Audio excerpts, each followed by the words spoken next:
हाय। तो हम लोगों ने जो प्राइजेक्शन का वीडियोस के ऊपर जो बात कर रहे थे वो हम लोग लगभग ख़त्म कर चुके हैं। उसके ऊपर हम लोगों ने सारी बात कर ली है कि कैसे हम लोगों को मार्केट को देखना है, क्या चीज़ देखना है, क्या चीज़ नहीं देखना है। ठीक है, तो मैंने सोचा था कि ये जो प्राइजेक्शन का वीडियोज़ होगा वो जब ख़त्म हो जाएगा तो उसके बाद मैं डेली वीडियोज़ के ऊपर वीडियोज़ बनाऊँगा। डेली वीडियोज़ में यानी कि जो डेली मार्केट एनालिसिस है उसके ऊपर वीडियोज़ बनाऊँगा, ताकि ये हो कि जो हम लोगों ने सोचा है वो काम कर रहा है कि नहीं कर रहा, उसको डेली एनालिसिस मतलब मेरे माइंड में पहले से था कि मैं डेली एनालिसिस का वीडियोस बनाऊं, पर मुझे वो चीज़ समझ नहीं आ रहा था कि जैसे कि मुझे जो दिक्कत हो रहा था कि किसी और का डेली का वीडियोस बनाता हुआ मैं देखता हूँ, दूसरों के डेली वीडियोस देखता हूँ, पर उससे मैं सीख इसलिए नहीं पा रहा था कि मैं उनका माइंडसेट को समझ नहीं पा रहा था कि ये लोग कैसे इन लोग को एनालाइज कर रहे हैं। तो इसलिए मैंने सोचा कि पहले मैं प्राइजेक्शन का वीडियोस बनाऊंगा, कि मैं दूसरों को बता देता हूँ कि मैं क्या सोच रहा हूँ, उसके हिसाब से मैं क्या मैं सोच रहा हूँ और उसके हिसाब से मैं कैसे एनालाइज किया हूँ, ताकि जो मैं बोल रहा हूँ उस चीज़ को जाके जो फिर से वापस अगर देखें कि पीछे के वीडियोस को, तो वो समझ सके कि मैं क्यों बोल रहा हूँ। और उसके साथ साथ मेरा डेली एनालिसिस के वीडियोस थोड़े लंबे होंगे, क्योंकि मैं पूरा का पूरा चार्ट को समझाने की या फिर मेरी जो क्या इंटेंशन के साथ मैं वो चीज़ सोच रहा हूँ, क्यों मैं सोच रहा हूँ, वो चीज़ भी मैं बताने की कोशिश करूँगा। मतलब पूरी तरह से सब कुछ बताने की कोशिश करूँगा। तो हो सकता है ये ऐसा नहीं होगा कि 10-20 मिनट का वीडियोस होगा, बल्कि मैं ये कोई लेवल नहीं बताऊँगा यहाँ पे। मैंने ये सोचा है कि मैं पूरी एनालिसिस इसमें करूँगा कि मैं ये क्यों सोच रहा हूँ, क्या मैं सिनेरियो निकाल के बैठा हूँ और क्या नहीं बैठा हूँ। ठीक है, ओके। और क्यों मैं वो चीज़ सोच रहा हूँ, मैं सब कुछ बताने की कोशिश करूँ। मैं इन शॉर्ट बोले तो मैं बस यहाँ पे एनालिसिस करूँगा कि मैं कल के लिए क्या सोच रहा हूँ, मेरा क्या थिंकिंग है कल के सिनेरियो के लिए। तो ये पहला वीडियोज़ होगा, ये पहला वीडियो है, वीडियो नंबर 1 है आई थिंक।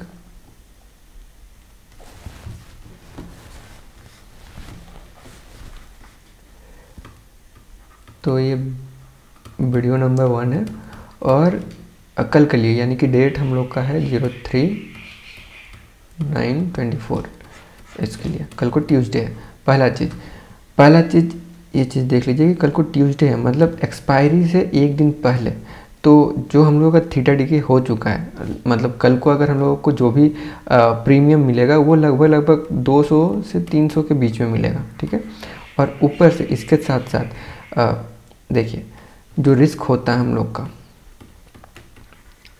रिस्क होता है जो मार्केट में रिस्क लेने का, मैंने रिस्क मैनेजमेंट के ऊपर या फिर रिस्क कैसे डिसाइड करते हैं उसके ऊपर मैंने वीडियोस नहीं बनाया है, तो मैं उसके ऊपर वीडियो बना दूंगा। पर मैं जो रिस्क डिसाइड करता हूँ वो डेज़ के हिसाब से डिसाइड करता हूँ। जैसे कि अगर जैसे अभी तो हो गया है वेडनेसडे वाला एक्सपायरी हो गया, तो थर्सडे के दिन मार्केट का प्रीमियम का प्राइस होता है लगभग अगर सब कुछ सेटल रहा, तो सब कुछ अगर ठीक ठाक रहा तो उतने ज़्यादा वॉलेटाइल मार्केट नहीं है तो एटलीस्ट ये 400 रहेगा।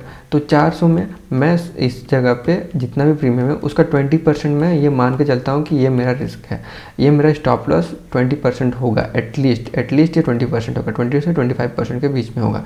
तो 20% यानी कि 40 यानी कि 80 पॉइंट्स का मेरा स्टॉप लॉस होगा ही होगा, ये प्रीमियम का। ठीक है, मैं उसके हिसाब से अपना रिस्क को डिसाइड करता हूँ। ठीक है, अब फिर उसके बाद थर्सडे हो गया, फिर फ्राइडे को इससे थोड़ा कम रहेगा, लगभग 350 मान लीजिए। तो मैं इसमें भी मान के चलता हूँ कि 20 से 25% जाएगा, तो 30 यानी कि 60 से मान लेते हैं 80 पॉइंट्स एटलीस्ट इसमें भी जाएगा। ठीक है, मेरा रिस्क इसमें 80% रहेगा। अब उसके बाद मंडे और ट्यूसडे को मैं 20 और 25% नहीं रखता हूँ, इससे ज़्यादा रखते हैं। जैसे कि जो प्रीमियम मैं प्रोवाइड कर रहा हूँ, जो मैं प्रीमियम दे रहा हूँ कोई कंट्री को बाय करने के लिए, तो मैं ये मान के चलता हूँ कि ये एटलीस्ट यहाँ पे 30 to 35% मेरा जाएगा। तो अगर यहाँ पे मंडे और ट्यूसडे को अगर 250 या फिर 300 के बीच में है, तो 300 के बीच में अगर 20% देखें तो 60 होता है 30 का, 300 का, तो एटलीस्ट इसमें भी लगभग 90 पॉइंट्स मेरा जाएगा। ठीक है, और अगर यही एक्सपायरी के दिन रहा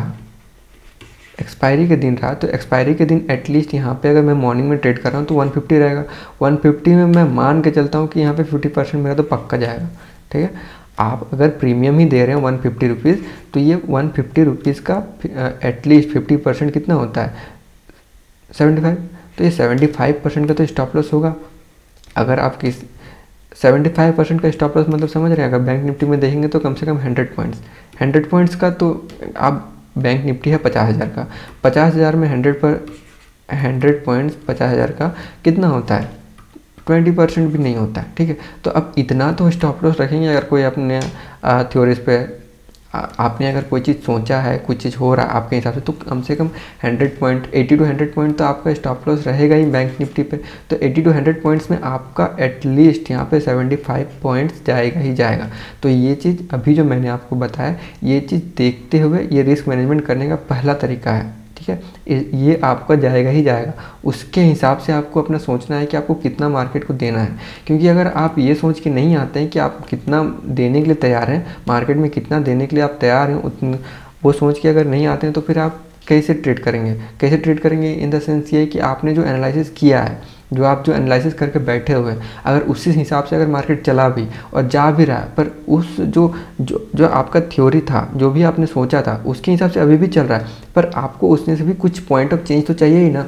जैसे मान लीजिए यहाँ पे ब्रेकआउट हुआ, अब ब्रेकआउट होने के बाद ऊपर में थोड़ा सा रेंज बनाया, आप इस रेंज को जब तक इसके नीचे साइड नहीं आ रहा तब तक आप कैसे मान लें कि यहाँ पे मार्केट अभी फिर से ऊपर नहीं जाएगा। अगर थोड़ा सा नीचे आ गया और आपने 30-40 पॉइंट देख लिया और 30-40 पॉइंट में आप निकल गए, तो फिर आपका ये गलती है ना। आपका एनालिसिस तो बिल्कुल सही था, आपने सारा मेहनत किया भी, पर आपने शायद क्वांटिटी ज़्यादा ट्रेड कर लिया हो और आप शायद वो लॉस को झेल नहीं पा रहे हैं, इसलिए आप यहाँ से निकल गए। तो ये चीज़ हम लोग को नहीं चाहिए। तो उसके हिसाब से आप अपना ट्रेड को देखिए, आप अपना 150 पॉइंट से 50% ऑप्शंस में डे के हिसाब से हम लोग का डिसाइड करना पड़ता है कि कितना पॉइंट्स हम लोग का जाएगा। तो हम लोगों को मेंटली प्रिपेयर रहना पड़ता है कि अगर फ्राइडे एक्सपायरी है तो मेरा 50% तो जाएगा ही जाएगा, तो मैं 50% का लॉस देखने के लिए तैयार रहूँगा। तो अगर ये जब मैं तैयार रहता हूँ ना, तो यहाँ पे अगर नीचे साइड भी आ जाता है तो भी मैं तैयार हूँ कि ठीक है, मैंने इसके हिसाब से मैंने अपना रिस्क को मैनेज किया है, मैंने अपना पोजीशन साइजिंग की है, तो it's okay, let it be, ठीक है। तो ऐसा सोच के हम लोग यहाँ बैठे रहते हैं। फिर अगर मार्केट ऊपर जाता है तो ये अभी भी हम लोग का साइड में ही ना, हम लोग का पॉइंट ऑफ चेंज तो चेंज नहीं हुआ ना, हम लोग का थिंकिंग तो अभी चेंज नहीं हुआ है। तो जब तक थिंकिंग चेंज नहीं होता तो हम अपना स्टॉप लॉस कैसे लें। जहाँ पे हम लोग को अपना स्टॉप लॉस लेना है वहाँ तक हमको रुकना तो पड़ेगा ना, तब तो हम लोग का मार्केट को सही ढंग से देखेंगे। तो ये पहला चीज़, ठीक है। ये चीज़ मैंने इससे पहले रिस्क मैनेजमेंट के ऊपर मैंने इससे पहले बात की नहीं है, इसलिए मैं इसको पहला वीडियो में समझा देता हूँ, इसलिए मैंने सोचा कि समझा देते हैं, ठीक है। अब ये रहा, अब देखते हैं मार्केट में हुआ क्या। देखिए मार्केट का सिनेरियो क्या है। अभी मार्केट भले ऊपर जाता है, ठीक है, मार्केट भले ऊपर जाता है, ठीक, ये अच्छा खासा मूव मिलता है, उसके बाद यहाँ पे रेंज बनाता है, ठीक है, ये रेंज बनाता है, ये रेंज बनाया, इस रेंज का जो ब्रेकआउट हुआ तो ये नीचे आया, नीचे आने के बाद फिर से ऊपर गया, फिर से इसी को टेस्ट करता है, ठीक है, फिर से इसी को टेस्ट करता है, फिर से नीचे आता है, और ये हुआ। इसमें देखने वाली बात,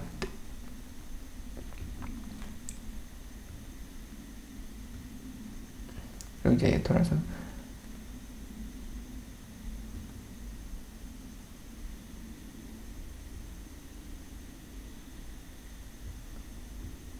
मैं ये पूरे रेंज को रेजिस्टेंस मान क्यों रहा हूँ, मैं ये बताना चाहता हूँ। देखिए मार्केट में हुआ क्या, ये जो ब्रेकआउट हुआ इस जगह पे, जब ये ब्रेकआउट हुआ तो ये ब्रेकआउट होने के बाद नीचे आया, फिर से ये इसको टेस्ट करने के लिए गया। यहाँ पे 2 बार पोजीशंस बिल्ड हो चुके हैं, 2 बार पोजीशंस बिल्ड हो चुके हैं और वो प्रॉफिट में है, ठीक है। 2 बार पोजीशंस बिल्ड हुए हैं, तो मार्केट यहाँ से अचानक से ऊपर नहीं जाएगा, ऊपर नहीं जाने के बाद, ठीक है, यहाँ पे रेजिस्टेंस लेने की कोशिश करेगा, ठीक। ये हो गया एक रेजिस्टेंस, और एक और रेजिस्टेंस है जो मैं आपको बताऊंगा, ठीक है। यहाँ पे ये अगर 2 बार पोजीशंस बिल्ड हो चुके हैं, तो यहाँ पे अगर मार्केट आता है तो क्या यहाँ पे रेजिस्टेंस लेगा कि नहीं लेगा, क्योंकि देखिए 2 बार अगर उसी जगह से पोजीशंस बिल्ड हुए हैं तो उन लोगों का प्रॉफिट में होगा, और यहाँ पे कहीं ना कहीं उन लोगों ने कुछ ना कुछ प्रॉफिट बनाया होगा। तो इस जगह पे अगर कुछ भी ऐसा रेजिस्टेंस बनता है तो यहाँ पे हम लोग अपना अगर कुछ प्रॉफिट बनेगा तो इसको प्रॉफिट में बुकिंग करने की कोशिश किया जाएगा, ठीक। ये है, इसलिए ये रेजिस्टेंस की तरह मान रहे। और ऊपर से ये जो रेंज,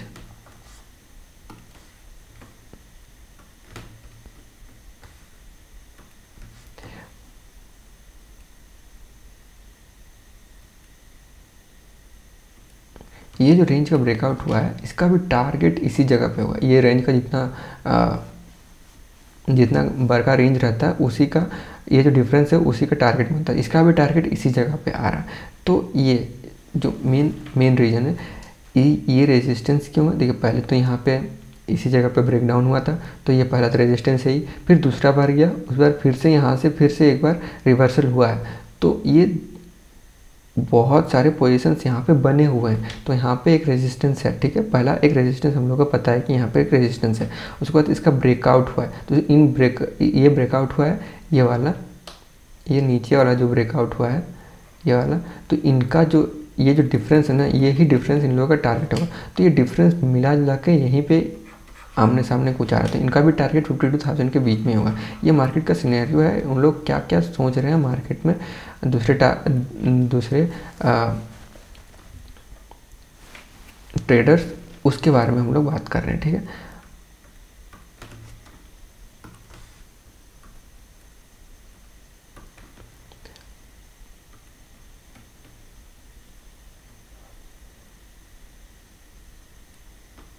और अभी तक हुआ क्या, देखिए पहले इस ट्रेंड लाइन का बहुत अच्छे से सपोर्ट ले रहा था, रेजिस्टेंस ले रहा था, और ये मार्केट नीचे जा रहा था। फिर यहाँ पे रेंज बनाया। अभी जो इंट्राडे में हुआ क्या है वो चीज़ हम लोग देख रहे हैं, ठीक है। पहले यहाँ पे रेंज बनाया, उसके बाद देखिए एक बार यहाँ पे नीचे आया, फिर से दूसरा दिन फिर से एक बार इसी जगह से नीचे आता है, फिर ये ऊपर जाता है, फिर ऊपर से फिर से नीचे आता है, फिर एक दिन यहाँ पे रुकता है, फिर ये मार्केट कहीं ऊपर खुलता है, फिर से नीचे जाके फिर ऊपर जाता है। तो ये यहाँ इसके ऊपर जाके फिर से यहाँ पे रेजिस्टेंस लेता है, और फिर मार्केट फिर से नीचे खुलता है और फिर ऊपर जाता है, और फिर मार्केट इस रेजिस्टेंस के ऊपर ट्रेड करता है, पर उसको सस्टेन नहीं कर पाता है, उसके नीचे आ जाता है, फिर मार्केट नीचे खुलता है, पूरा दिन भर यहीं पे रह जाता है। तो अभी तक इस जगह तक जो ब्रेकआउट ये इस दिन तक ब्रेकआउट हुआ नहीं था। उसके बाद फिर गैप अप ओपन होता है, पर वो फिर से ऊपर नहीं जा पाता और फिर ब्रेकआउट नहीं होता, और 2 दिन तक यहीं पे रुका रहता है। पर इस कैंडल में देखिएगा जो कि कोई 3-4-5 दिन का, एक 5 दिन पहले वाला कैंडल ट्रेंड लाइन के ऊपर ओपन होता है, और वहाँ से सीधा एक डायरेक्ट मूव मिलता है 200 पॉइंट, एटलीस्ट 200 पॉइंट का टारगेट, 200 पॉइंट का आई थिंक मूवमेंट मिला था। तो यहाँ पे हम लोग मान सकते हैं ब्रेकआउट हुआ, पर ब्रेकआउट उतना तेज़ी से नहीं हुआ। पर क्यों नहीं हुआ और वो मार्केट फिर से रिवर्सल कैसे हुआ। फिर दूसरा दिन भी होता है, फिर से वहाँ से फिर वापस आता है, फिर नीचे से फिर बाइंग होता है, फिर यहाँ 3-4 दिन इस जगह पे रेंज बनाता है, फिर अभी भी मार्केट गैप अप ओपन होता है, पर ऊपर से नीचे आता है और अपना हाई को फिर टेस्ट करने जाता ही नहीं है, और फिर से ये नीचे क्लोजिंग देता है। आज भी गैप अप ओपन होता है, फिर नीचे आता है और हाई तक फिर वापस नहीं जाता है। तो अभी तक मतलब ब्रेकआउट वाला, ठीक है, मार्केट ऊपर जा रहा है। जो ये ट्रेंड लाइन बना रहा है ना, जो इंट्राडे में जो ट्रेंड लाइन बनाया है, ये मार्केट ऊपर तो जा रहा है, ठीक है, मार्केट ऊपर जा रहा है और अच्छा खासा चला गया है, लगभग जितना लोगों का टारगेट था उसका आधा तो चला गया है, ठीक है, अच्छा खासा चला गया है। पर अभी भी शायद ऐसा लग रहा है कि मार्केट से वो जो एग्जिट मिलना चाहिए वो मिला नहीं है, ठीक है। तो हम लोगों को ये भी माइंड में रखना चाहिए। और ये क्यों नहीं मिला है हमको नहीं पता, क्यों नहीं मिला है, क्यों नहीं मार्केट में हुआ है, पर हम लोग उसको पता करने की कोशिश करते हैं।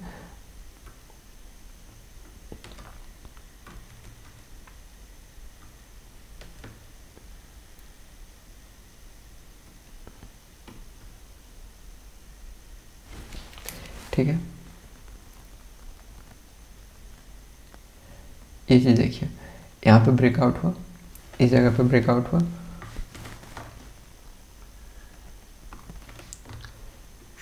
इस जगह पे ब्रेकआउट हुआ, ये डाउन ट्रेंड में था।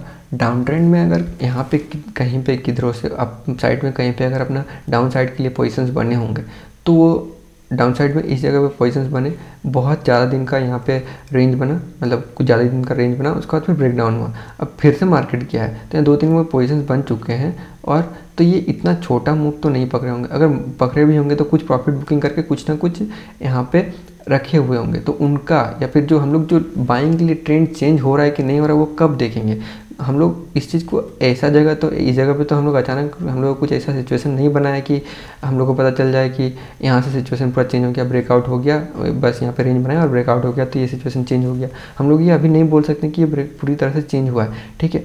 अभी अगर यही ठीक है, मार्केट में उतना मोमेंटम नहीं मिला है इस ब्रेकआउट का, तो वो अभी ट्रेंड चेंज हो गया ये सब हम लोगों को पता नहीं है। तो ये ट्रेंड चेंज कहाँ से हम लोग मान सकते हैं?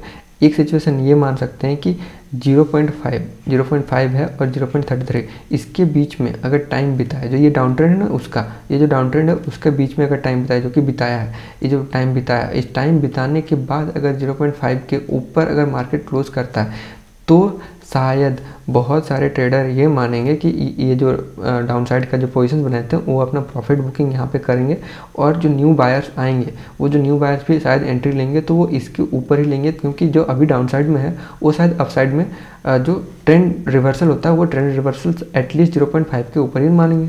0.5 ही क्यों मानेंगे? जो डाउन साइड वाला ट्रेंड है वो उसका 0.5 है, ठीक है, उसका जितना डाउन साइड में जितना नीचे गया है उसका 0.5 है, तो शायद इसके ऊपर मुझे जा सकता है। तो 0.5 को क्रॉस करने से पहले जो हम लोगों को सिचुएशन चाहिए था कि यहाँ पे रेंज बना है कुछ दिन का, तो ये रेंज तो रेंज बना है, उसके बाद अभी तक 0.5 के ऊपर एक दिन भी ज़्यादा देर तक ट्रेड नहीं किया है, जितना ऊपर में ओपनिंग हुई है, ओपनिंग होने के बाद सीधा नीचे आया और वहाँ पे ये हुआ है।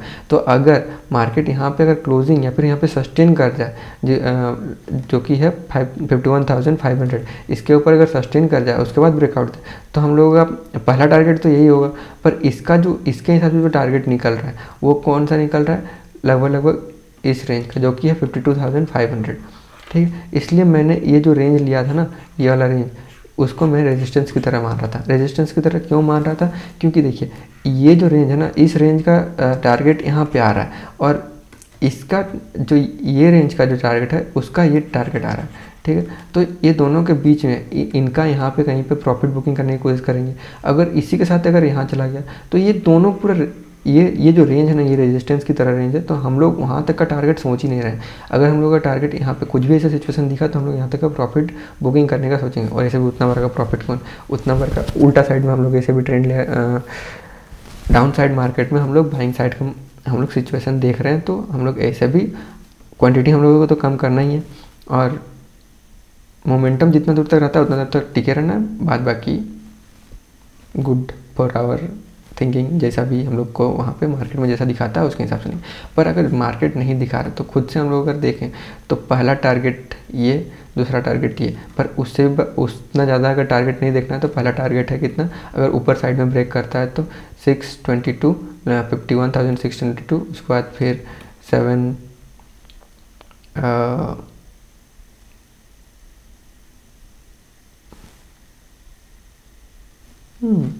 ठीक है, 733 और फिर 888, ये मैक्सिमम टारगेट हम लोग पकड़ सकते हैं। ये 3 टारगेट मान के चलते हैं, ठीक है। क्यों? क्योंकि देखिए इसके बाद शायद अगर इस जगह पे जाए, उतना ज़्यादा अगर अच्छा से मोमेंटम नहीं मिलता है, उतना ज़्यादा तेज़ी से मोमेंटम अगर नहीं मिलता है तो ये रिवर्सल भी बहुत तेज़ी से होगा, शायद मुझे ऐसा लगता है। क्योंकि यहाँ पे रेंज है, यहाँ पे जो ये पहले जो सपोर्ट था, अभी जो रेंज बन चुका है, तो यहाँ पे अगर कुछ भी ऐसा सिचुएशन बनता है तो शायद यहाँ पे सेलर्स और एक्टिव होंगे तो हम लोग का प्रॉफिट जा सकता है, ठीक है। और ये मार्केट भी यहाँ से मूव कर चुका है काफ़ी हद तक, ठीक। तो जब इतना ज़्यादा मूव कर ही चुका है तो शायद यहाँ पे प्रॉफिट बुकिंग भी आ सकती है, ठीक है। ये हम लोग का मार्केट का सिनेरियो है अभी, ठीक है। अब जो हम लोग का प्लान है उसके ऊपर बात करते हैं, ठीक। पहले इसको हटाते हैं।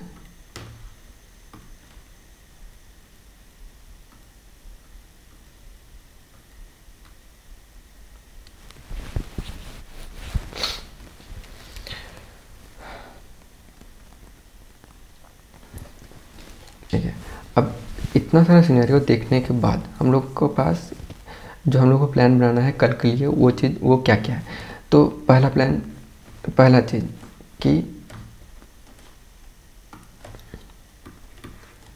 अगर गैप अप ओपन हो गया, बिग वाला मतलब बड़का वाला, एटलीस्ट जैसे कि इस जगह पे अगर कहीं पे लगभग 52,000 के साइड में अगर गैप अप ओपन हो गया तो क्या होगा? अगर यहाँ पे गैप अप ओपन होता है तो क्या होता है, इन लोग का जो ये जो रेंज के इनका यहाँ पे लगभग टारगेट पहुँचता है, ठीक है। अगर यहाँ पे टारगेट पहुँचता है, ठीक है, ये है, और ऊपर से जो ये रेंज है, रेंज में बहुत सारे सेलर्स भी आएंगे, उनका भी इस रेजिस्टेंस का लेके जो रेजिस्टेंस मार्केट ले रहा है, तो ऑप्शन सेलर्स भी आएंगे, तो उनका भी जो स्टॉप लॉस है, क्योंकि उनको आप लॉस होने लगेगा तो वो उनका स्टॉप लॉस कटने का चांसेस है। तो अगर ये प्रॉफिट बुकिंग होता है तो मार्केट तो नीचे आएगा, पर अगर इनका स्टॉप लॉस कटता है तो ये मार्केट ऊपर जाने का चांसेस है। तो यहाँ पे दोनों साइड का चांसेस है। तो अगर बेस्ट सिनेरियो क्या है, जो भी है मार्केट को रेंज बनाने दो। अगर इतना भर का अगर ये हो गया तो मार्केट को थोड़ा रेंज बनाने दो, क्योंकि वो भी अपना ये दोनों ट्रेडर्स अपना जो पोजीशन है उसको कटने के लिए वो होप में भी रहेंगे, कुछ ट्रेडर्स, और कुछ इसी के हिसाब से कुछ भी हो सकता है। तो बेसिकली वॉलेटिलिटी रहता है, वॉलेटिलिटी हो सकता है। तो मार्केट अगर रेंज बनाता है उसके बाद अगर जिधर भी जाता है, अगर मार्केट रेंज बनाने के बाद ऊपर साइड जाता है, तो ये जो सेलर्स हैं इनका स्टॉप लॉस आ सकता है। जो ये सेलर्स आए थे इनका स्टॉप लॉस कटेगा, तो ये हम लोग को मोमेंटम मिल सकता है, ठीक है। और अगर मार्केट नीचे की साइड आता है तो ये अपना प्रॉफिट बुकिंग करेंगे, और ये प्रॉफिट बुकिंग फिर से नीचे ला सकता है। तो ये सिनेरियो हम लोग के लिए, अगर ये बिग गैप अप हुआ तो हम लोग क्या करेंगे, बिग गैप अप हुआ तो हम लोग एक रेंज का इंतजार करेंगे, और रेंज का ब्रेकआउट या फिर ब्रेकडाउन जिधर भी होगा उधर ट्रेड करने की कोशिश करेंगे। उसका कारण क्या है, मेन कारण यही है कि इनका यहाँ पे टारगेट है और ऊपर से रेजिस्टेंस भी है। तो रेजिस्टेंस है तो अगर नीचे की साइड जाएगा तो ये अपना प्रॉफिट बुकिंग करेंगे, और ऊपर की साइड जाएगा तो ये ऊपर की साइड जाएगा। तो ऊपर की साइड अगर जाता है तो क्वांटिटी को कम रखिएगा, क्योंकि इनका बस स्टॉप लॉस कटेगा, और उस स्टॉप लॉस से थोड़ा बहुत 100 to 100 पॉइंट का 70 120 ऐसा पॉइंट का हम लोग टारगेट रखते हुए ट्रेड कर सकते हैं। कम क्वांटिटी में ट्रेड कीजिएगा, क्योंकि अब रेजिस्टेंस के एरिया में आ चुके हैं, ठीक है। ये हो गया गैप अप वाला, ठीक है। गैप अप वाला सिनेरियो में हम लोग क्या करेंगे। अब अगर सामने ही गैप अप इसी जगह पे किधर खुलता है, जैसे कि कुछ दिनों से मार्केट कर ही रहा है, ज़्यादा ऊपर नहीं खुलता है, जैसे कि अभी अगर ये हाई है तो इसके ऊपर ही खुलता है। अगर मार्केट सीधा नीचे आता है, ठीक है, नीचे आता है कोई बात नहीं। अभी अगर मार्केट रेड कैंडल बनाता है तो कोई बात नहीं। अगर 10 बजे से पहले या फिर 2-3 कैंडल तक रुकता है और उसके बाद इसको क्रॉस करता है, तो हम लोग यहाँ पे ट्रेड लेने के लिए तैयार हैं, ठीक है। यहाँ पे ट्रेड ले सकते हैं, अपना प्रॉफिट 100 से 150 पॉइंट्स का टारगेट लेके, और इसका जितना बरकरार रहेगा उसका भी टारगेट लेके हम लोग एंट्री ले सकते हैं। क्योंकि शायद पहला चीज़ तो ये जो रेंज बना है इसका इन लोगों का यहाँ पे प्रॉफिट बुकिंग कर सकते हैं। और जो 0.5 के ऊपर पहली बार मार्केट सस्टेन करेगा, और सस्टेन करने के बाद ब्रेकआउट देगा, क्योंकि इससे पहले हाई को टेस्ट नहीं किया है। नीचे तो आया है, पर नीचे को आने के बाद फिर से हाई को, अपना इंट्राडे का हाई को फिर टेस्ट नहीं करता है। तो इसको अगर फिर से ऊपर की तरफ जाता है तो शायद हम लोगों को एक मूवमेंट या फिर एक ट्रेंड मिल जाएगा जो हम लोगों को प्रॉफिट दिला सकता है, ठीक है। ये हो गया। तो 2 कारण है, 0.5 के ऊपर मार्केट मूव कर रहा है, और ऊपर से ये जो रेंज बनाया है इस रेंज का ब्रेकआउट भी हो सकता है, ठीक है। तो इसके कारण ये पहला मूव हम लोग को 100 से 150 पॉइंट, और उसके बाद शायद 200 पॉइंट, और ये मैक्सिमम यहाँ तक, ठीक है।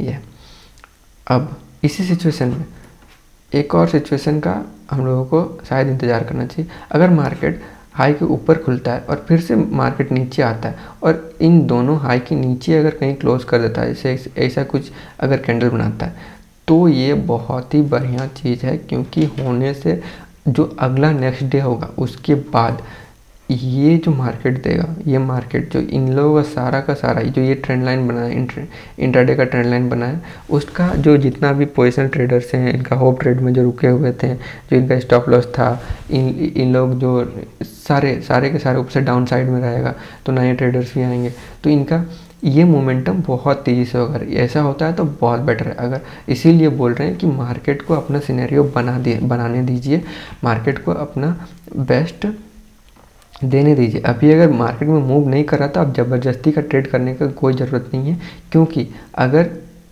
ये बन गया तो आपको यहाँ पे इतना ज़्यादा लॉस मत ले लीजिएगा कि यहाँ पे ट्रेड नहीं कर पाइएगा, ठीक है। अगर इसके बाद भी यहाँ पे अगर कहीं पे रुकता है, फिर कुछ भी ऊपर साइड में कुछ ऐसा वैसा ट्रेड, अभी मार्केट धीरे धीरे चल रहा है तो लग रहा है जैसे कि हम लोग का प्रॉफिट नहीं बन रहा है, पर ऐसा हमेशा नहीं होगा। अगर ये हो रहा है तो कुछ और भी सिचुएशन आएगा, हम लोग को ट्रेंडिंग मार्केट भी मिलेगा, तो उस चीज़ को भी दिमाग में रखिए और उसके हिसाब से अपना पोजीशन साइजिंग कीजिए। उतना भी पोजीशन साइजिंग कीजिएगा जितना में आप लोग को उतना फ़र्क ना पड़े, क्योंकि अगर अभी आपने ज़्यादा लॉस किया, तो जब मार्केट ट्रेंडिंग होगा तब आप वहाँ पे एंट्री नहीं ले पाएंगे, और वहाँ पे जब एंट्री नहीं ले पाएंगे तो आपका ये ट्रेंड मिस हो जाएगा। जो आपने यहाँ से लेके यहाँ तक इंतज़ार किया है, ये जो आप लोगों को मार्केट ने खटवाया 4-5 दिन तक, इसका कहीं ना कहीं किसी ना किसी दिन किधरों ना किधरों तो टूटेगा। ठीक है, ऊपर के साइड में हम लोग रेडी हैं, पर ऊपर के साइड में अब भी इस रेंज के बहुत क्लोज है, तो इस रेंज के क्लोज है तो अभी थोड़ा क्वांटिटी को कम रखिएगा। इधर अगर नहीं भी मिला तो कोई बात नहीं, पर अगर नीचे के साइड आता है तो नीचे के साइड हो तो कुछ भी सकता है, पर ऊपर के साइड के चक्कर में अगर आपने बहुत बड़ा लॉस कर दिया तो शायद इसमें आप घुस नहीं पाइएगा। अगर ऐसा कुछ हुआ तो, सिचुएशन अगर बना तो, ऐसा अगर पैटर्न कुछ बनाया तो, ठीक है, ओके, ठीक है। ये और ये चीज़ हम नीचे के साइड वाला क्यों बोल रहे हैं वो चीज़ भी हम आप लोगों को बता देते हैं। बेसिकली 2-3 रीज़न है नीचे के साइड का ही व्यू मैं अभी क्यों रखा हूँ, इसलिए वो चीज़ मैं क्यों सोच रहा हूँ।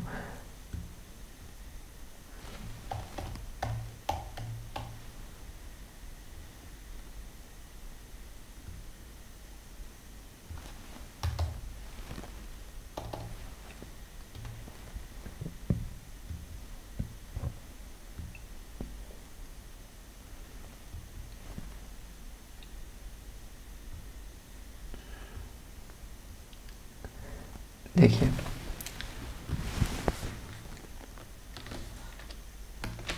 ये जो हम लोगों को डाउन ट्रेंड मिला था वो 55 EMA को, जो कि ईयरली EMA होता है, ये वीकली चार्ट में मैं दिखा रहा हूँ। ठीक है, अगर शायद मेरा फोटो के कारण नहीं दिख रहा होगा, तो वीडियो के कारण नहीं दिख रहा होगा, तो ये जो ट्रेंड लाइन को रिकॉर्ड किया था ये 55 EMA है।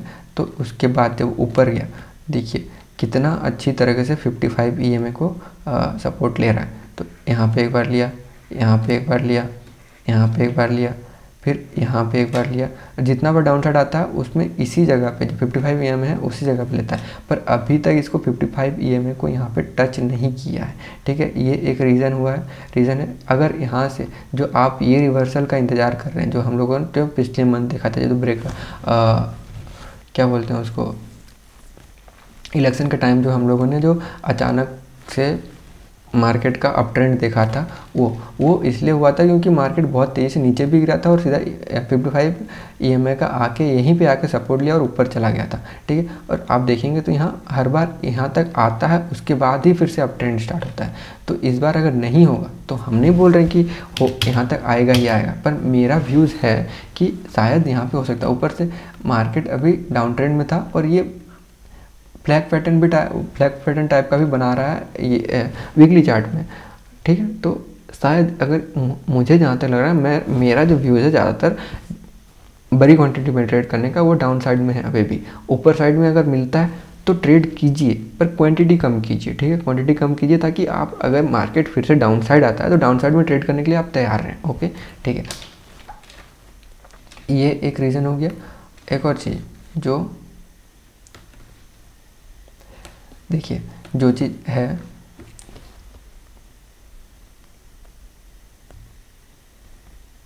एक और चीज़ जो मैं दिखाना चाहता हूँ, अरे यार सॉरी,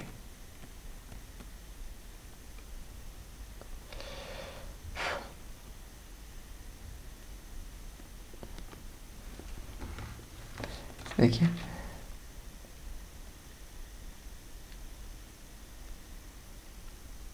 अब अगर हम लोग ऑल टाइम हाई सबको अगर मार्क करते चलें,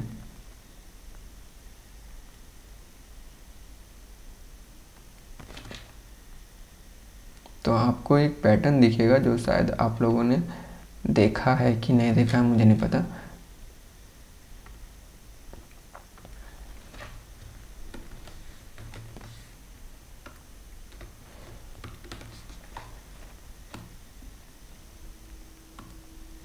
देखिए, मार्केट इस ऑल टाइम हाई को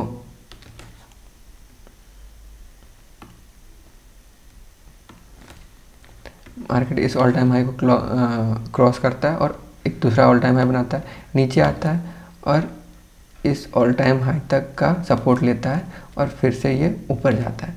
ठीक है, अब इसको अगर भूल भी जाए तो फिर से ऑल टाइम हाई को क्रॉस करता है, न्यू ऑल टाइम हाई बनाता है, फिर वो नीचे कहाँ तक आता है, ये जो उसके नीचे वाला जो सेकंड लास्ट था, सेकंड लास्ट का ऑल टाइम हाई तक आता है, ठीक है। फिर यहाँ से ऊपर जाता है, फिर दूसरा ऑल टाइम हाई बनाता है, फिर से टेस्ट किसको करता है, जो सेकंड लास्ट वाला, ये वाला, फिर ये ऊपर जाता है, ठीक है। फिर ये नीचे कहाँ तक आता है, ये सेकंड लास्ट वाला, फिर ये ऊपर जाता है, फिर दूसरा न्यू ऑल टाइम हाई बनाता है, फिर ये नीचे कहाँ आता है, सेकंड लास्ट वाला, फिर ये ऊपर जाता है, फिर कहाँ तक बनाता है, इस जगह पे, ठीक है, इस जगह पे। फिर आता कहाँ पे, चेक करने कहाँ पे आता है, फिर सेकंड लास्ट वाला, फिर ये ऊपर जाता है, next time all time high बनाया है।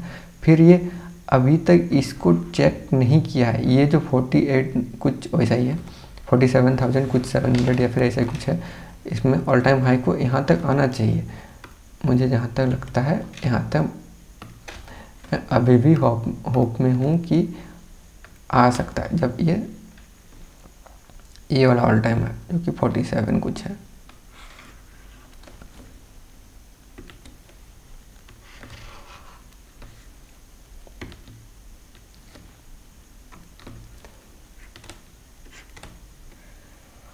ये वाला तक आना चाहिए जो कि 47 या फिर 48,700 तक आना चाहिए यहाँ तक। तो अगर यहाँ से कुछ ऐसा बनाता है तो पहला तो यहाँ तक हम लोग को मिल सकता है, तो उसके बाद शायद 2-3 दिन में यहाँ तक पहुँच सकता है। तो ये ट्रेंड ज़्यादा बड़ा हो सकता है इसके मुकाबले। तो हम लोगों का अभी चांसेस क्या है, ज़्यादा बेस्ट सिनेरियो क्या है मार्केट को आने के लिए, अगर हम लोग पोजिशनली ट्रेड करते हैं, अगर हम लोग इंट्राडे में ट्रेड नहीं करते हैं और हम लोग अगर कोई पैटर्न का इंतज़ार करना पड़ता है, पैटर्न का इंतज़ार करते हैं कि इसी स्टॉक्स में अगर ये स्टॉक रहता है इसका पैटर्न का इंतज़ार करते हैं, तो हम लोग का बेस्ट पैटर्न क्या था कि इसका अगर रिवर्सल होगा तभी हम ट्रेड करेंगे। तो ये मेरा बेस्ट पैटर्न है अगर इसका रिवर्सल हो तो। पर अभी अगर नहीं हुआ है तो मैं शायद इसको ट्रेड भी नहीं करता अगर पोजिशनली ट्रेड करना पड़ता तो। पर क्योंकि ये इंट्राडे में है, आप इंट्राडे ट्रेडर हैं, तो इंट्राडे ट्रेडर का मतलब ये नहीं है कि कुछ भी पैटर्न बन रहा है और उसी के हिसाब से हम अपना पोजीशन साइजिंग कर रहे हैं और उसी के हिसाब से मैं ट्रेड किए जा रहा हूँ। तो अगर इसी मार्केट सिनेरियो के हिसाब से अगर अप ट्रेंड वाला छूटता है ना तो कोई बात नहीं, अभी अप ट्रेंड वाला अगर छूट भी जाए ना तो कोई बात नहीं, फिर से कुछ ना कुछ पैटर्न बनाएगा, उसके बाद फिर हम लोग ले लेंगे। पर अगर इसका डाउन साइड वाला छूटे ना तो शायद आप अपने आप को माफ़ नहीं कर पाएंगे तो माफ़ करना भी नहीं चाहिए। तो अगर ये डाउन साइड वाला छूटता है तो अगर ऐसा बनता है तो, नहीं बनता है तो कोई बात नहीं ना, कोई प्रॉब्लम नहीं है। तो ये चीज़ बोल रहे हैं, तो इतना लॉस मत कीजिएगा कि इस डाउन साइड को आप छोड़ पाएंगे, ठीक है। अभी तक यही हो रहा है बहुत बार से, तो यहाँ तक आना चाहिए। और 55 EMA भी इसी जगह पे कुछ है, तो इस जगह पे आता है, उसके बाद हम मानेंगे कि चलो एक अच्छा खासा रिवर्सल मिलेगा। पर यहाँ पे शायद एक डाउन ट्रेंड मिलने का चांसेस अभी भी है, ठीक है। ये चीज़ है।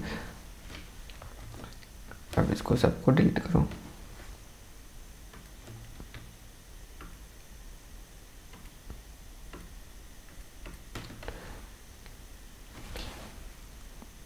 ठीक है, ये हो गया, ये हो गया। अगर यहाँ पे कहीं पे खुलता है, ठीक है। अब अगर मार्केट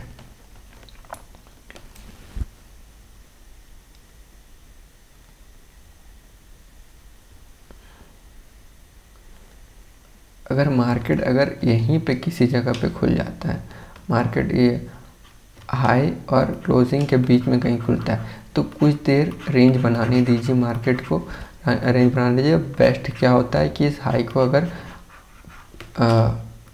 10 बजे से पहले ही, आई थिंक 9:45 से पहले ही अगर ये क्लोज करता है, पहले तो ये नीचे आके ऐसा अगर जाके अगर क्लोज करता है तो भी ट्रेड करता है, तो इसको अगर क्रॉस करता है तो यहाँ पे हम लोग अपना पोजीशन बना सकते हैं और इसको ट्रेड कर सकते हैं 100-200 पॉइंट के लिए एटलीस्ट, ठीक है।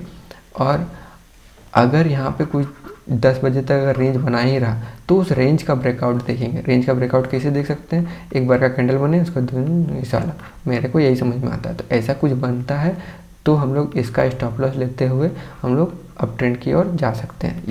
ये अगर बीच में ओपन होता है तो। पर अगर मार्केट गैप डाउन ओपन हुआ, अगर मार्केट गैप डाउन ओपन हुआ इस जगह पे कहीं, तो ये भी कल के लिए बहुत बेस्ट सिचुएशन रहेगा, ठीक है। ये जब भी होगा बहुत बेस्ट सिचुएशन रहेगा। और ये मैं क्यों बोल रहा हूँ, ये चीज़ मैं आप लोगों को दिखाता हूँ। देखिए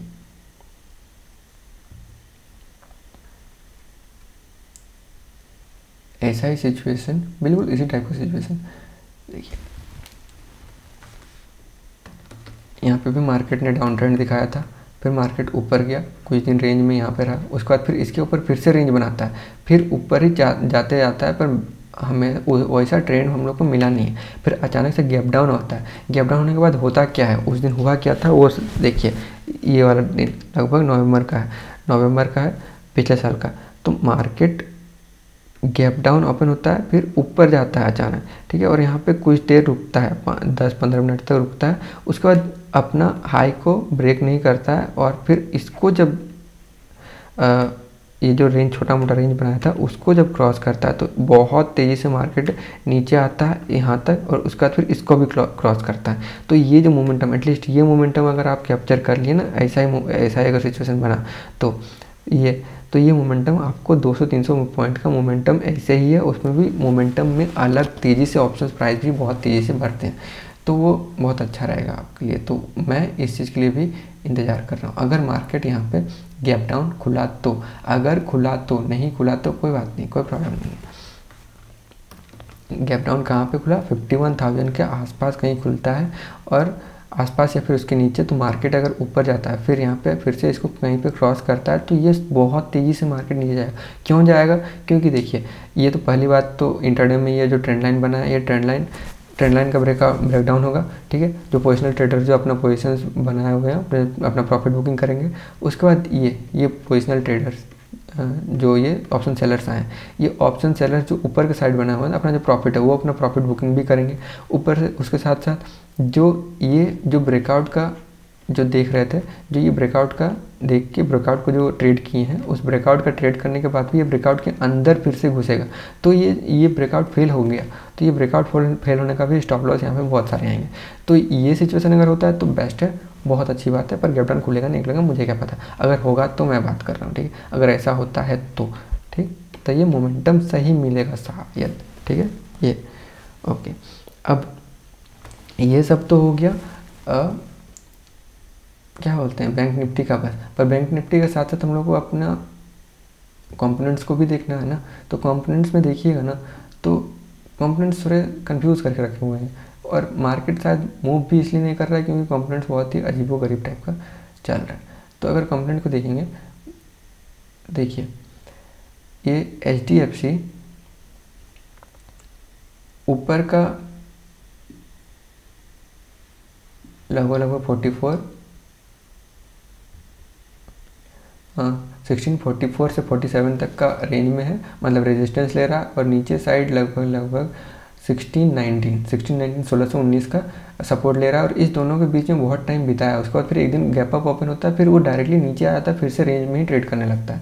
फिर आज भी वो रेंज का अपर साइड में गैप अप ओपन होता है और फिर से नीचे आता है। तो इस जो रेजिस्टेंस है, रेजिस्टेंस में फिर से 2 बार ले चुका है, और ये डाउन साइड में है, ठीक है। मार्केट भले ऊपर में है, पर ये जो HDFC है, HDFC इस रेंज का डाउन साइड में है, ठीक है। ये HDFC है, तो HDFC को हम लोग को देखना होगा कि कल को क्या करता है। कल को अगर देखिए, अगर मार्केट को बहुत तेज़ी से मोमेंटम देना है तो HDFC और ICICI बैंक को भी हम लोग को उन्हीं साइड में से, अब अगर हम लोग ब्रेकआउट का देख रहे हैं तो यहाँ भी कुछ ना कुछ ब्रेकआउट का सिचुएशन बनना चाहिए, तभी तो मोमेंटम मिलेगा। ये दोनों मूव करेंगे तभी तो मार्केट में भी मूवमेंट आएगा। इन लोग तो बनाते हैं ना।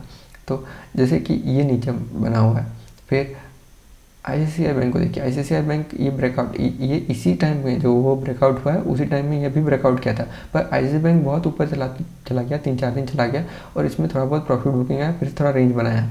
पर ये इसका अभी भी यहाँ पे रेजिस्टेंस है। तो अगर मार्केट यहीं पे कहीं पे खुलता है और इसको अगर क्रॉस करता है तो यहाँ तक जाने का चांसेस है, ठीक है। और ये अगर इसके डाउन साइड जाता है तो ये डाउन साइड आने का चांसेस है, ठीक है। अब उसके बाद जो अभी का सिचुएशन बाइंग के लिए सिचुएशन जो बेस्ट है वो है SBI और एक्सिस में। SBI में देखिए, SBI में रेजिस्टेंस के सामने है, यहाँ भी एक रेंज बनाया था, इसमें डाउन साइड में नीचे के साइड ब्रेक किया था, पर वो सस्टेन भी किया था। पर उस सस्टेनेंस के बाद उसका लो को कभी वो जो डे लो था उसको ब्रेक नहीं किया और फिर से ऊपर चला गया। तो इनका भी शायद स्टॉप लॉस यहाँ पे हिट हुआ होगा, और ये यहाँ पे भी ये जो यहाँ पे कुछ अगर आए होंगे ट्रेडर्स तो उनका भी स्टॉप लॉस इसी जगह पे होगा 824 के ऊपर। तो ये जो छोटा सा रेजिस्टेंस बनाया तो और ये रेजिस्टेंस के सामने ही आके मार्केट ने सबसे अच्छा क्लोजिंग दिया है, ठीक। तो अगर इसको कल का डे हाई को अगर ये क्रॉस करता है तो ऊपर के साइड SBI ले जा सकता है। फिर एक्सिस बैंक को देखिए तो एक्सिस बैंक ने भी बहुत अच्छा ये जो रेजिस्टेंस या फिर रेंज बनाया उस रेंज के ऊपर क्लोजिंग दिया है। तो अगर कल को इसके ऊपर भी अगर SBI और एक्सिस बैंक दोनों अगर ऊपर के साइड मूव करते हैं, दोनों अगर अपना हाई को क्रॉस करते हैं और बैंक निफ्टी में भी अगर कुछ वैसा ही सिचुएशन बनता है कि हम लोग बाइंग कर सकते हैं तो वो बेटर है। और उसके साथ साथ ICICI बैंक और HDFC बैंक भी अगर कुछ वैसा ही दिखे कि मार्केट ऊपर के साइड या फिर स्विंग लो स्विंग हाई को अगर क्रॉस करता है तो हम लोग शायद 100 या 150 पॉइंट के लिए हम लोग मार्केट में एंट्री ले सकते हैं। क्वांटिटी इसलिए कम रखिएगा, क्वांटिटी कम रखने का ज़रूरत इसलिए क्योंकि देखिए HDFC बैंक और ICICI बैंक कोई ब्रेकआउट नहीं कर रहे हैं, ठीक है। तो मार्केट उतना तेज़ी से मूव करेगा नहीं। अगर गैप अप ओपन हो गया तो गैप अप ओपन हुआ तो क्या हो सकता है, HDFC बैंक नीचे है, नेक्स्ट में क्या होगा 1650 के 50 में एटलीस्ट यहाँ पे खुलेगा। उसके साथ साथ ICICI बैंक का क्या हो सकता है, यहाँ पे लगभग खुलेगा। तो यहाँ पे इन लोग दोनों के पास रेजिस्टेंस है ही, तो इसलिए अगर गैप अप 51,000 एंड 52,000 के बीच में हुआ ना तो एक रिवर्सल आने का चांसेस है, प्रॉफिट बुकिंग हो सकता है। यहाँ पे रेजिस्टेंस भी है दोनों का। फिर SBI अगर ऊपर में खुला तो भी पता नहीं मिले ना मिले। SBI और एक्सिस बैंक के भरोसे तो बैंक निफ्टी उतना देखिए चलने का तो चल ही सकता है, कुछ भी हो सकता है, पर एक बार सस्टेन करने दे दीजिएगा मार्केट को, ठीक है। कोटक बैंक का तो देखे भी नहीं है, कोटक बैंक में तो डाउन साइड में है, इसमें तो कुछ उतना अच्छा पैटर्न बना नहीं है, इन लोग का उतना वेटेज भी नहीं है, पर ठीक है। कोटक बैंक डाउन साइड में है, अगर इसको ऊपर की साइड ब्रेक करता है तो ऊपर की साइड जाने का चांसेस है। इंडसइंड में क्या प्रॉब्लम है, इंडसइंड अप साइड में जा रहा है, ठीक है। इंडसइंड SBI और एक्सिस ही मार्केट को ऊपर लेके गया है, ठीक है, ये तीनों के ऊपर। तो एक्सिस भी कुछ इंडसइंड भी 3-4 दिन से मूव कर रहा था, इसमें भी प्रॉफिट बुकिंग आने का चांसेस है। ये इसका रेजिस्टेंस हो सकता है, यहाँ पे बहुत दिनों से रुका है तो यहाँ पे रेजिस्टेंस हो सकता है, यहाँ पे भी प्रॉफिट बुकिंग होने का चांसेस है, यहाँ पे कुछ दिन रेंज में रुक सकता है। तो इतना कुछ मार्केट में सिनेरियो है। तो इसके बाद आपको इतना कुछ सोचने के बाद हम लोगों ने जो प्लान बनाया वो कि गैप अप अगर ओपन होता है तो हम लोग रेंज का इंतजार करेंगे। अगर मार्केट क्लोजिंग और हाई के बीच में खुलता है तो कुछ देर रुकने दीजिए, उसके बाद जब हाई को अगर क्रॉस करता है तो हम लोग बाइंग कर सकते हैं, ठीक है। वो सिचुएशन में बेस्ट सिचुएशन अगर 51,000 के नीचे अगर खुल गया, क्योंकि मुझे नहीं पता खुलेगा नहीं खुलेगा, अगर खुल गया तो बहुत सारे लोग ट्रैप होंगे, उसमें अपना प्रॉफिट बुकिंग करेंगे, स्टॉप लॉस लेंगे, तो उसमें मार्केट शायद नीचे जाने का चांसेस ज़्यादा है। और वो पिछला बार जो हुआ था ना नवंबर में, उस चीज़ को एक बार जाकर देख लीजिएगा, क्योंकि वो वैसा सिचुएशन बना सकता है। तो हम लोग को वो चीज़ को मिस नहीं करना है, भले हम लोग का स्टॉप लॉस हो या फिर ना हो। स्टॉप लॉस हो, I am ready for this stop loss, but वो अगर हुआ तो दैट्स इट, ठीक है। तीनों सिचुएशन हम लोगों ने डिस्कस कर लिया। तो ये था मार्केट का सिचुएशन, देखते हैं कल को क्या होता है और व्हाट्स द ट्रेड। ये कल मैं आज को रात को ये वीडियो बना रहा हूँ, पर मैं ये इसको शेड्यूल करूँगा सुबह का 8 बजे। मैं लगभग सुबह का 8 बजे ही सब कुछ करूँगा, क्योंकि मेरा वीडियो तो ऐसे भी कोई देखता नहीं, मैं खुद के लिए बनाता हूँ। तो मैं भी देख लेता हूँ 8 बजे, तो मेरा भी रिवाइज हो जाता है, ठीक है। थैंक यू, जय हिंद। फिर से कल मिलते हैं, थैंक यू।